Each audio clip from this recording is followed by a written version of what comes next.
नमस्कार दोस्तों, मैं राजेश्वर जायसवाल हूँ। आप द नीति देख रहे हैं। द नीति में एक बार फिर से आपका स्वागत है। एक दशक से कुछ ज़्यादा समय पहले की बात है जब दिल्ली में निर्भया कांड हुआ था। निर्भया का बलात्कार हुआ और उसके बाद उसकी अमानुषिक हत्या कर दी गई थी। दिल्ली सरकार और केंद्र सरकार ने उसका इलाज कराया, उसे सिंगापुर तक भेजा और उसके बाद भी वो नहीं बच सकी, उसकी मृत्यु हो गई थी और पूरा देश आंदोलित हो गया था इसलिए कि उसे न्याय मिला भी। प्रतिफल ये हुआ कि बड़े कड़े कानून बने, पॉस्को जैसे एक्ट बने, जिसमें ऐसा लगा कि अब देश में बहुत कुछ सुधार होने वाला है। कोई भी दुष्कृत व्यक्ति, कोई भी दुष्ट व्यक्ति अब किसी बच्ची को उस दृष्टि से देखेगा तक नहीं। लेकिन कोई सुधार नहीं हुई और उत्तरोत्तर ये घटनाएं बढ़ती जा रही हैं। अभी कुछ ही दिन पहले की बात है जब बंगाल में, पश्चिम बंगाल में, जहां ममता दीदी की सरकार है, आरजीकर मेडिकल कॉलेज है, उसमें एक जूनियर डॉक्टर की उससे भी ज़्यादा अमानुषिक हत्या हुई। हत्या के पीछे कारण क्या है? केवल बलात्कार है या कुछ और भी है? बहुत सारी चीज़ें निकल के आ रही हैं। तो उस पर अभी सीबीआई और अपना काम कर रही है और उसमें आंखें तक फोड़ दी गई हैं। तब जगह जगह से उसके जननांग जो है उसको क्षति पहुंचाई गई है, मृत्यु हो गई है और पूरा बंगाल एक तरह से आंदोलित है, उत्तेजित है। मेडिकल कॉलेज के जो छात्र हैं और नागरिक भी वहाँ आंदोलन कर रहे हैं। लेकिन उसमें कई बार ऐसा भी हुआ है कि सरकार के तरफ से भी कुछ, उसमें जो कुछ लोग हैं, हो सकता है पॉलिटिकल पार्टी के हों, वो डिस्टर्ब कर रहे हैं इस मामले। सुप्रीम कोर्ट ने भी संज्ञान लिया है उसमें। पूरा देश ही नहीं बल्कि विदेश के जो विदेशी संस्थाएं हैं, जिसमें पाकिस्तान जैसा अपना विरोधी देश भी है, वो भी, वहाँ के मेडिकल एसोसिएशन ने भी इसके पक्ष में, बच्ची के जो डॉक्टर हैं उनके पक्ष में आवाज़ उठाई है और अपना समर्थन दिया है। नेपाल जो है हमारा पड़ोसी देश, वहाँ का मेडिकल एसोसिएशन भी उस अमानुषिक घटना के विपक्ष में अपनी आवाज़ उठाई है। इस बंगाल के बाद हम बात करते हैं बिहार की। बिहार के मुजफ्फरपुर क्षेत्र में पारू एक जगह है, उस थाने के अंतर्गत एक गांव आता है। उसमें 14 साल की एक बच्ची के साथ, जो 9वीं क्लास में पढ़ती थी, उसके साथ भी सामाजिक दबंगों ने यही काम किया है। उसकी हत्या कर दी है, बलात्कार कर दिया है, मतलब उसके जननांग तक काट के फेंक दिए गए हैं। अगले दिन उसकी लाश मिली। लेकिन बिहार में इसके लिए कोई विशेष आंदोलन नहीं है। हाँ, इतना जरूर है कि बच्ची जिस कम्युनिटी से आती है उसके लोगों ने आंदोलन किया है। इसमें बसपा की एक बहुत बड़ी भूमिका है। भीम आर्मी ने आंदोलन किया है, वहाँ रैलियाँ निकाली हैं। महाराष्ट्र में बदलापुर में एक मासूम के साथ, 2 मासूम बच्चियों के साथ भी यही हुआ। तो रेलवे बंद कर दिया गया। वहाँ के लोग बहुत ज़्यादा आंदोलित हैं, उत्तेजित हैं। अब सवाल उठता है कि ऐसा हो क्यों रहा है? जो लोकल प्रशासन है या सरकारें हैं, उस पर उस तरह का स्टैंड नहीं ले पाती हैं जैसा लेना चाहिए, जितना जल्दी लेना चाहिए। और इसका प्रचार प्रसार होना चाहिए कि भाई, ये जो दुष्कृत करने वाले लोग हैं, ये दुष्ट लोग हैं, ये निर्मम किस्म के लोग हैं, असंवेदनशील लोग हैं, उनके विपक्ष में और उनके प्रति क्या हो रहा है। अगर उनको कड़ी से कड़ी सजा मिले, इस पर उनके लिए सरकार बहुत ही कुछ ऐसी व्यवस्था करे। जरूरी नहीं है कि फांसी के सज़ा से इसे समाप्त किया जा सकता है, ये बिल्कुल नहीं हो सकता, लेकिन कड़ी से कड़ी सज़ा होना चाहिए। आर्थिक दंड से भी कोई विशेष लाभ नहीं होगा और उसका कम से कम लोकल स्तर पर भी प्रचार हो। बहुत लोगों को ये पता नहीं चलता है कि क्या हुआ था, क्या हो गया, होने के बाद जो है उन्हें क्या सज़ा दी गई, ये उन लोगों के पास नहीं पहुंचता है जो ऐसी घटनाओं को अंजाम देते हैं, या वो सामाजिक रूप से इतने दबंग हैं कि वो सोचते हैं कि हमारा तो कुछ नहीं होगा, हमारे पार्टी में विधायक हैं, हमारे जानकार लोग हैं, पुलिस में और प्रशासन में हमारे लोग हैं, ठीक है। इतनी हिम्मत तभी आ पाती है। तो इस हिम्मत को शासन और प्रशासन ही रोक सकता है। और समाज में जो कुछ लोग हैं, जो प्रतिष्ठित लोग हैं, जब तक वो सामने नहीं आएंगे अपना कुछ, बहुत कुछ छोड़ के, तब तक ये घटनाएं रुकेगी नहीं। एक ट्रेंड और चल रहा है कि सभी घटनाओं में कुछ लोगों ने इन बच्चियों को किसी न किसी जाति से और वर्ग से बांध कर देखा है। ऐसा बिल्कुल नहीं होना चाहिए, क्योंकि बलात्कारी की अगर कोई जाति नहीं होती है तो जिनके साथ, जिन बच्चियों के साथ ये दुर्घटनाएं हुई हैं उनकी भी कोई जाति नहीं होनी है, उनकी भी कोई जाति नहीं होती। वो महिला हैं, लड़की हैं, हमारे आपके घर की बेटियां हैं और देश का भविष्य हैं। तो उनके प्रति अगर कुछ इस तरह का व्यवहार होता है तो उसमें समाज के संपूर्ण वर्ग को अपनी तरफ से आवाज़ उठानी चाहिए, पार्टी कोई भी हो। इसमें ये भी देखा जा रहा है, बिहार में कम से कम ये देखा गया है कि जो विपक्षी पार्टियां हैं उनकी आवाज़ उस तरह नहीं उठी है। अब मान लीजिए ट्विटर पर आप 4 लाइन लिख दे रहे हैं, 4 लोगों की मीटिंग हो जा रही है, ऐसा कुछ नहीं है। बंगाल में जो घटना हुई है, बिहार पर में उसकी कोई विशेष प्रतिक्रिया नहीं है, क्योंकि जो इंडिया गठबंधन है दोनों का आपस में संबंध है। कुछ लोगों ने भी कुछ नहीं बोला है, किसी ने कुछ नहीं बोला है कि ऐसा क्यों हुआ है, उसके विरोध में बोलना चाहिए था।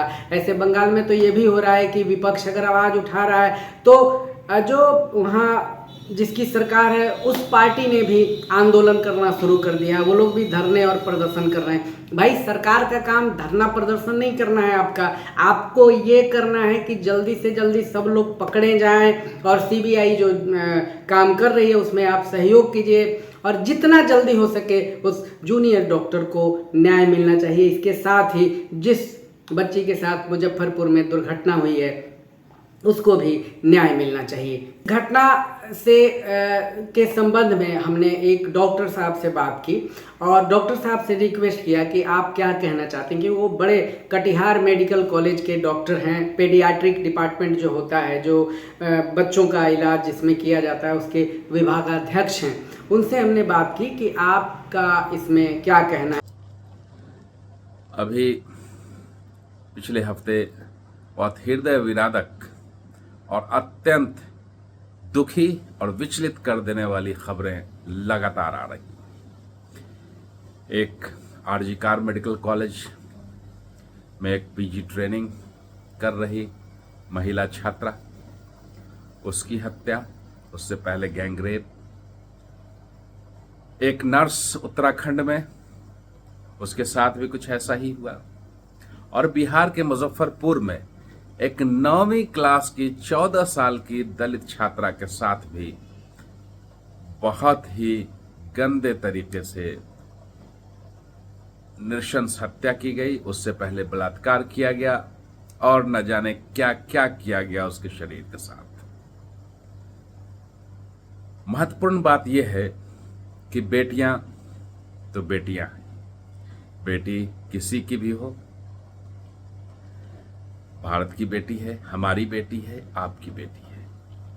कलकत्ता की बेटी हो कि उत्तराखंड की बेटी हो कि मुजफ्फरपुर की बेटी हो, ये हम सब की जिम्मेदारी है। और जिम्मेदारी का बोध सरकार को होना चाहिए, समाज को होना चाहिए। सरकार समाज पे और समाज सरकार पर इसे थोपे, इसमें कोई सुधार होने को नहीं है। हम सबको अपनी अपनी जिम्मेदारी निभानी होगी और सरकार से पुरजोर मांग करनी होगी। कोई एक निर्भया, आसिफा या अभी आरजी कार मेडिकल कॉलेज, कोई भी हो, ये सब हमारी बेटियां हैं। इनकी रक्षा करना हमारा कर्तव्य है और हमें निश्चित रूप से सरकार से लगातार मांग करनी चाहिए और दबाव बनाए रखना चाहिए कि सरकार ऐसे अपराध करने वालों पर शिकंजा कसे और कुछ ऐसी व्यवस्था बनाए कि ऐसी विभत्स घटना करने वाले लोग 4000 बार कम से कम सोचें इससे पहले कि इसके बाद उनका क्या होना है, क्या अंजाम होना है। और हमें एक समाज के रूप में, एक माँ बाप के रूप में अपने बच्चों को, अपने बेटों को भी अच्छी तरबियत देने की आवश्यकता है। दरअसल वो जो जनसुराज है उससे भी गहरे जुड़े हुए हैं। ये प्रोफेसर और विभागाध्यक्ष हैं कटिहार मेडिकल कॉलेज कटिहार के, और साथ में ये जनसुराज जो अभी पार्टी बनने वाली है उसके राज्य के कार्यवाहक समिति के सदस्य भी हैं। और कई बार मैं बहुत गहराई से जनसुराज को फॉलो करता हूं, तो मैंने देखा है कि जनसुराज में प्रशांत किशोर के अलावा कोई भी पार्टी की तरफ से नहीं बोलता है। लोग अपने जिलों में बोल देंगे लेकिन अपने से बोलते हैं, लेकिन वो जनसुराज के बैनर पे नहीं बोलते हैं। लेकिन डॉक्टर गाजी को मैंने देखा है कि वो जनसुराज के बैनर पे प्रशांत किशोर के सामने ही कई बार उनका मैंने भाषण देखा है। तो मुझे ये लगा कि डॉक्टर गाजी हैं, जनसुराज के मुद्दों पे बोलते रहते हैं, जनसुराज की जो कार्यप्रणाली है या क्या करना है या उसका लाभ क्या है उस पर बोलते रहते हैं। लेकिन मेरा एक सवाल है, डॉक्टर गाजी से नहीं सवाल है, लेकिन सवाल प्रशांत किशोर से है, क्योंकि प्रशांत किशोर अभी बिहार के उदीयमान नेताओं के चेहरों में से एक हैं। उन्हें ऐसा देखा जाता है, देखा जा रहा है कि वो कुछ बदलाव लाने की तरफ अग्रसर हैं। अभी तो बात ही कर रहे हैं। तो उदीयमान नेता केवल अपने प्रशांत किशोर ही नहीं है, यहाँ एक सीरीज है। कुछ लीडर्स जो हैं उनके पुत्र हैं, जिसमें तेजस्वी यादव का नाम सबसे पहले आता है, जिस पर काफ़ी हमलावर होते हैं उनके पढ़ाई लिखाई और समझ को लेकर के प्रशांत किशोर। दूसरे नंबर पे चिराग पासवान है, उन्होंने 100% सीटें जीती हैं अपनी पार्टी के लिए 2024 में। वो भी बिहार के उदीयमान नेता माने जाते हैं, क्या करेंगे, लेकिन प्रशांत किशोर के जो विचार हैं वो अपने। और प्रशांत किशोर बिहार के सामाजिक, राजनीतिक, आर्थिक, लॉ एंड ऑर्डर सभी चीज़ों पे बोलते रहते हैं, बहुत अच्छी बात है। लेकिन जो ये मुजफ्फरपुर में घटना हुई है या बंगाल में जो घटना हुई है उस पर प्रशांत किशोर ने कुछ नहीं। दरअसल प्रशांत किशोर को इस पर धरना करना चाहिए, प्रदर्शन करना चाहिए। अगर आप बिहार पर बोलते हैं तो बंगाल पर मत बोलिए, बिहार पर तो बोल लीजिए। लेकिन बंगाल पर शायद वो इसलिए नहीं बोलेंगे क्योंकि ममता दीदी की जो पार्टी है तृणमूल कांग्रेस, उसको जिताने में और उसकी रणनीति बनाने में उसके लिए प्रशांत किशोर ने प्रोफेशनली उसमें काम किया है बहुत ज़्यादा। हो सकता है उनसे उनका संबंध बहुत बढ़िया है पार्टी से, तो नहीं बोल रहे होंगे, ये एक बात है, ये मानता हूँ। लेकिन प्रशांत जी ऐसे आप सर्वमान्य नेता नहीं हो पाएंगे। फिर कहीं ना कहीं जो दूसरे नेता हैं किसी किसी गठबंधन के, आप पर भी उसी तरह के आरोप लगेंगे, हम नीति के माध्यम से लगाएंगे, ठीक है। लेकिन आप अभी बिहार में जो हुआ है उस पर बोलिए, क्या कहना है आपका, टेक क्या है, आप क्या चाहते हैं, क्योंकि इस पर तेजस्वी तो बोलेंगे नहीं। यहाँ का न पक्ष बोल रहा है न विपक्ष बोल रहा है। कुछ जो उस लड़की की जो बच्ची है वो जिसकी हत्या हुई है, बलात्कार हुआ है, उसके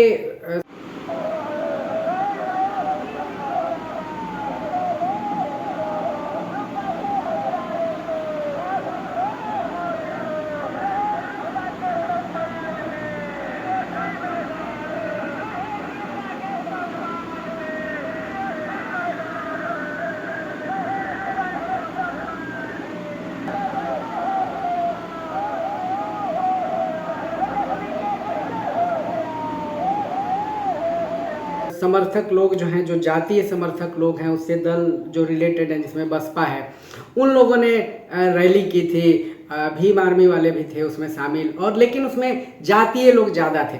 तो अगर अभी से सर्वपक्षीय लोग नहीं बोलेंगे, तमाम तरह के नहीं बोलेंगे, तो इस तरह के जो गुंडे, मवाली, बलात्कार और दुष्कृत करने वाले लोग हैं उनकी हिम्मत बढ़ती रहेगी और हमारी जो बेटियां हैं, हमारी जो बहनें हैं, वो सुरक्षित नहीं रहेंगी। तो प्रशांत किशोर के साथ ये तमाम जो लीडर्स हैं, जिसमें चिराग पासवान हैं, अपने तेजस्वी यादव हैं, सबको खुलकर आगे आकर बोलना चाहिए बिहार की अस्मिता की रक्षा के लिए, बिहार की प्रतिष्ठा की रक्षा के लिए, बिहार की बेटियां जो हैं, बहनें हैं, उनकी रक्षा करने के लिए। दोस्तों, आपका इस पर क्या विचार है? आप भी अपने विचार रखिए। नीति के तरफ से इतना ही, धन्यवाद। अगली वीडियो का इंतजार कीजिए, हम इस पर लगातार प्रोग्राम करते रहेंगे, क्योंकि यह कार्यक्रम नहीं है, यह एक तरह से तकलीफ बांटने की बात है। तो नीति को आप लाइक कीजिए, शेयर कीजिए, आप अपने कमेंट लिखिए कि और क्या क्या होना चाहिए।